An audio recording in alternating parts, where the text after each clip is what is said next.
The Harvest Birds by Blanca Lopez de Mariscal.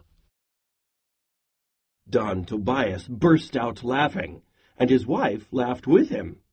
"Why should I let you use my land?" he asked. "You don't know anything about making things grow."